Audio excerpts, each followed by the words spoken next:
Jakarta, 15 September 2025. Pemerintah bersama Dewan Perwakilan Rakyat (DPR) RI segera membahas rancangan undang-undang RUU perampasan aset yang telah masuk dalam program legislasi nasional Prolegnas Prioritas 2025. Menteri Hukum dan HAM, Supratman Andi Aktas, memastikan bahwa pemerintah sudah menyiapkan draft resmi dan siap untuk diajukan ke DPR.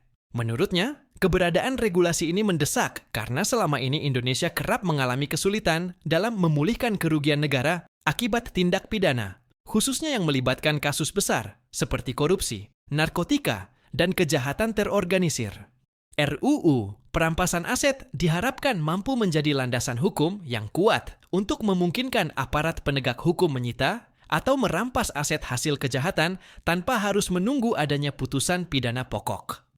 Mekanisme ini dinilai lebih efektif karena proses hukum pidana di Indonesia kerap berjalan lama, sehingga memberi ruang bagi pelaku kejahatan untuk menyembunyikan atau memindahkan aset mereka. Dengan aturan baru ini, negara dapat lebih cepat mengamankan aset yang diduga berasal dari kejahatan dan mengurangi potensi kerugian yang semakin besar.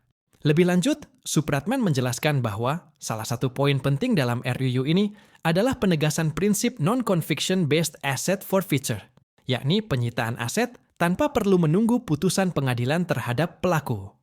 Prinsip ini sudah diterapkan di sejumlah negara lain dan terbukti mampu mempercepat pemulihan aset negara. Indonesia, menurutnya, harus segera memiliki aturan serupa agar tidak menjadi surga bagi pelaku korupsi atau pencucian uang. Selain itu, adanya mekanisme perampasan aset akan memperkuat efek jera, karena para pelaku tidak lagi bisa menikmati hasil tindak pidana, meskipun berhasil menghindari hukuman penjara. Meski demikian, pembahasan RUU ini diprediksi akan menghadapi perdebatan politik yang cukup tajam di DPR. Pihak yang mendukung menilai aturan ini akan memperkuat agenda pemberantasan korupsi dan meningkatkan keadilan sosial, sebab aset hasil kejahatan dapat dikembalikan untuk kepentingan publik.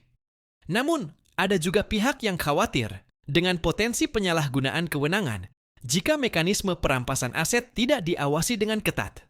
Beberapa fraksi menekankan pentingnya memastikan adanya mekanisme kontrol dan pengawasan independen agar tidak terjadi kriminalisasi atau pelanggaran hak asasi manusia. RUU perampasan aset diperkirakan akan menjadi salah satu isu politik paling panas di Senayan dalam waktu dekat. Di tengah meningkatnya tuntutan publik untuk memberantas korupsi dan memperbaiki tata kelola hukum, keberhasilan DPR dan pemerintah merumuskan aturan ini akan menjadi ujian nyata komitmen negara dalam menegakkan hukum serta melindungi kepentingan rakyat. Dengan segala dinamika yang ada, perjalanan RUU ini akan menentukan arah kebijakan pemberantasan korupsi dan pengelolaan aset negara di masa mendatang.